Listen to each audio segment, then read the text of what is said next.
All right, let's talk about KKR.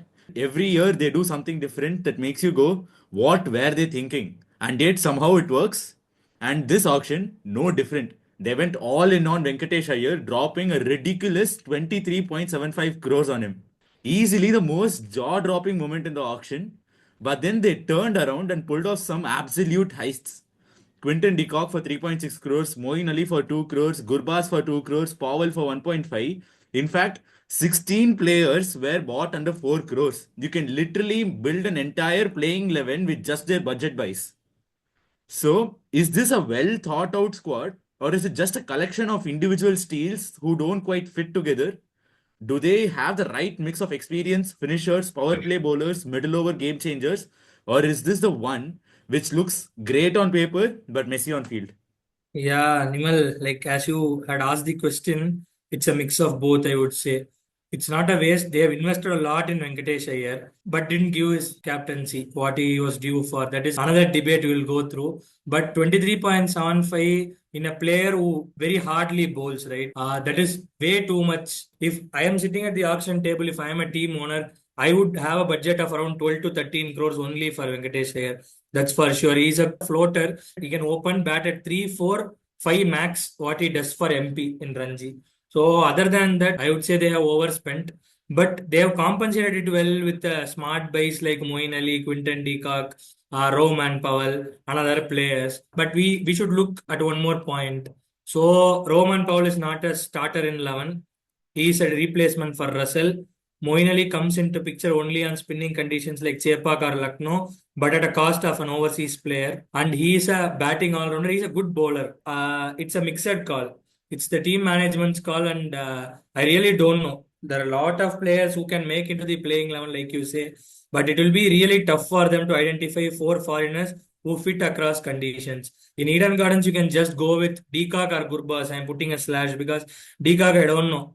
He's out of action. He had a mediocre SA T20 and other things. So that is one thing. Russell is a sure starter. Narine is a sure starter. You need a pacer. Either Narkia or Spencer Johnson would come into play. So the other players stand zero chance at Eden, Bangalore, and Vankade in those conditions. In other conditions, they may come into picture, but I really don't know. It's up to the management how shrewdly they manage the resources with them.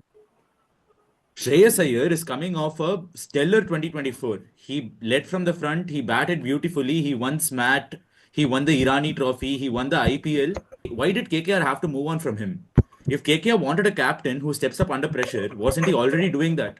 And instead, they've brought in Rahane this year. Now, no one's questioning his test cricket caliber. He's a great test match player.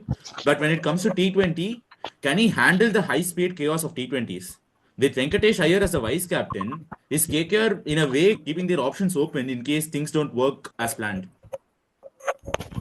Yeah, it's a very interesting question actually, Nimal. See, Shreyas Iyer, I think undoubtedly, undeniably has been a force to reckon with as a captain and as well as a player. So he was there as a pillar of the team and everyone played around him. So that is how it worked for KKR last term and that is what was the recipe for success. KKR moving from him to Rahane, I think it has to do with a lot of internal matters within the KKR management, which we do not know what happened with them. Let's keep those things aside. What we'll focus on what Rahane can bring to the table. Rahane has had recent success with the Mumbai team in the SMA T20. He won the title for them recently, and personally, his batting has improved in T20s. See, he has an average of 58 in this mat, playing at 8 innings, and with a strike rate of 164. It speaks volumes. I think he's just improving his T20 game. We all know he's no more going to be coming into the test setup of India. So what he'll do is he just up his T20 game at least to bag an IPL contract every year. But now he's become the captain of KKR. See, I think being a captain, I think in IPL he doesn't have a good record as captain. With just 9 wins and 16 losses in 25 games, I think it doesn't paint a good picture. But with the core KKR has, the way he can manage this team, I think he can improve his captaincy record as well and take KKR into the playoffs. So it is all about how Rahane manages this core because KKR have their core intact. They have that management intact. They just don't have Gautam Gambhir now. So, but all the other backroom stuff are literally the same, and Rahane is just fitting into this puzzle. So it's pretty much the same at KKR. So nothing is going to change much, except for one or two people like Dikok has come in, and maybe a Spencer or a Nokia will come in. So it's about who is coming into the 11. It's at Rahane's discretion. So he has to decide and he has to take this team forward. Pretty much a solid squad, but just the leadership is the question over here. I don't think Rahane will falter much. I think he can do well. I think in 2018 he managed a star-studded Rajasthan side and took them to the playoffs. So just KKR management will have to put more trust in him, and I don't think there will be any backup plan here, because the last time KKR did this backup plan thing was during DK and Morgan era. When there was a Morgan, they had switched from DK to Morgan, but now there is no other experienced name here. They are not going to give captaincy to Narine or a Russell, because we know their captaincy records aren't so good as well, considering their TKR or ADKR exploits. So I think Rahane is the best bet at present. And if they want to move on, I think they can move on from next season to Venky Iyer. Okay, let me present you another headache. Narine is a wild card at top. Venkatesh Iyer has been given almost 24 crores, so he has to play. Kock, easily one of the best buys in the auction for KKR. And Gurbaz has done more than enough to keep a spot. So, who sits out in this opening combination? If Narine plays down, does he lose his impact? If Gurbaz is benched, are KKR giving up on one of the most fearless young batters today?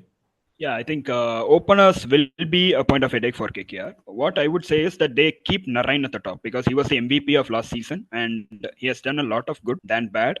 So I think he gives you those quick runs at the top of the order, which is what is really needed in a T20 game. I think you're going to not play T20 games at a run rate of 4 or 5. You need to play at a run rate of 10 or 15 in the power play, because that is where you can match current IPL standards. So that is where you bring a Narine into picture.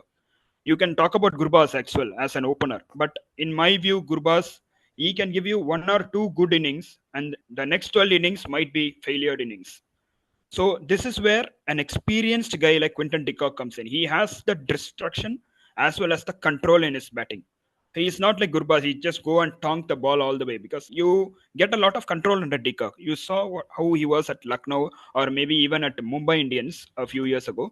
I think it's time to back him there. Just remind him of his MI days. Go and tell him, put a hand on his shoulder. If you're a Rahane, go and put a hand on his shoulder. Come on, Quinton. I think you know you were a fantastic player during your MI days. Just replicate that for KKR. I think the pitches are really good into the Eden. The ball comes onto the bat nicely. You can score a lot of runs. This might be your defining season again. Maybe a 500 plus season. I think KKR are well on top in this. So I think a de Kock and Narine combination would pretty much suit.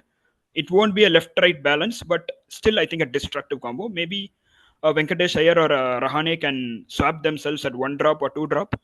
And also Rahane is a versatile opening option as well, as we have seen in his RR days or even last season at CSK. I think he didn't work out pretty well, but during his RR days, I think he was a star at the opening combination with Butler or even Watson. So yeah, I think pretty much KKR are settled. I think Rahane can be acting as a floater from number 1 to number 4. So fit in wherever he wants to. But the opening combination, I think, has to be Quinton de Kock and Sunil Narine. I think you need a controlled player like de Kock and also a destructive batsman like Sunil Narine. And if this combination is not broken, I think KKR will pretty much be in good shape.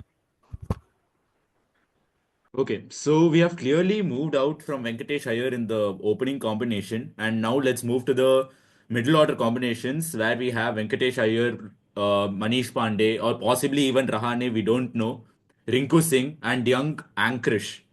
Then you've got the all-rounders, Russell, Moeen, and even Powell. It's a great mix of experience and young firepower, but there is one problem. Not everyone in the list which I told now can bat. Someone is going to get sidelined, and with many game-changing players in the mix, picking the right 11 is now a nightmare. And let's look at the bigger picture now. Chepauk is going to be a heaven for spinners, and Mullanpur is going to be a heaven for pacers.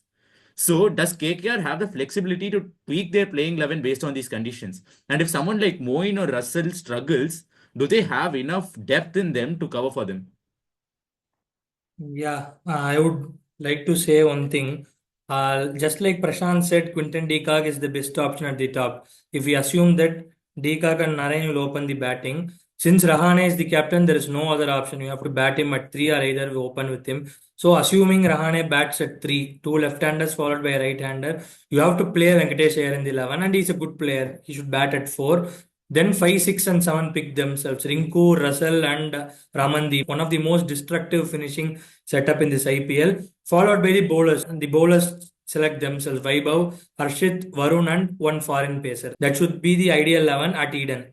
But as the conditions vary, as you rightly said, Mulanpur suits pace, a different kind of pace, like pacers like Bhuvneshwar Kumar, Harshal Patel, Pat Cummins do well, who have a lot of cutters in their arsenal, in their bowling, who are intelligent enough to bowl and who are brave enough to bowl those cutters, knuckle balls, and slower ones on fuller lengths, they succeed.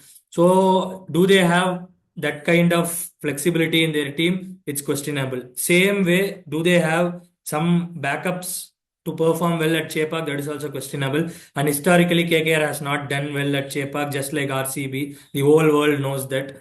So it is going to be tough for them in those conditions. But as a team, they would think we have Eden. Let's make that as our fortress. 9 or 10 players are suited for that. So at least 5 or 6 out of 7, we should win here. We should try our best to beat RCB at Bangalore, Mumbai at Wankhede, and even Delhi. They have a chance. The ground size being really small, Rinku, Russell, and all those people can tonk it somewhere else. And you have some good players of spin, like Rahane is a decent player of spin. Narine is a great player of spin. I mean, he's a bowler who can bat, but against spin, he has even thrashed Ashwin once when Ashwin was in Delhi. I still remember. He's very good against spin. He has hit good classy bowlers like Samuel Badri, Ashwin, and many bowlers. So he's good against it. Rahane is good. Venkatesh Iyer is good. So as such, in Eden, they are very good. Outside, they are average to above average, is what I would say. So after all the drama, the big question is, can they qualify for the playoffs and defend the title this time? Yeah, see, it depends on the leadership again, as I said. Rahane, the way he leads this team, the way he forms the missing pieces and builds the 11. With this score, with this squad, I still fancy KKR in the playoffs. Don't know which position they're going to finish in or whether they'll qualify on the last minute on merit. So it's not going to be that, but they will be in the playoffs. And for this squad, I would give at least 8 out of 10. Why? Because they should have managed the Shreyas Iyer saga a little bit better. Maybe you could have found a middle ground and you could have had him back in the team. I think the title defense would have been less pressuristic. So now I think the pressure will fall on Rahane, but still I don't feel KKR is going to miss out much because this team is very much the same and they will fancy going into the playoffs. Just like he said, instead of investing 23.75 in Venkatesh Iyer, they could have conversed with Shreyas Iyer and might have retained him at 20 or 21. That might have been a good deal, but gone is gone. What I would say is, I would stay with my stand. They will struggle a bit outside and they will be a force to reckon with in Eden Gardens based on the team on paper. So I would think it's not a cakewalk to go into the playoffs, but I feel they might finish somewhere between 4 to 6. And I would rate them a 7.6 or 7.7 out of 10. Great. So let's look forward to the IPL and let's see what KKR does. And wishing KKR all the best. Thank you. Korbol Orbo Jeetbo. Yeah.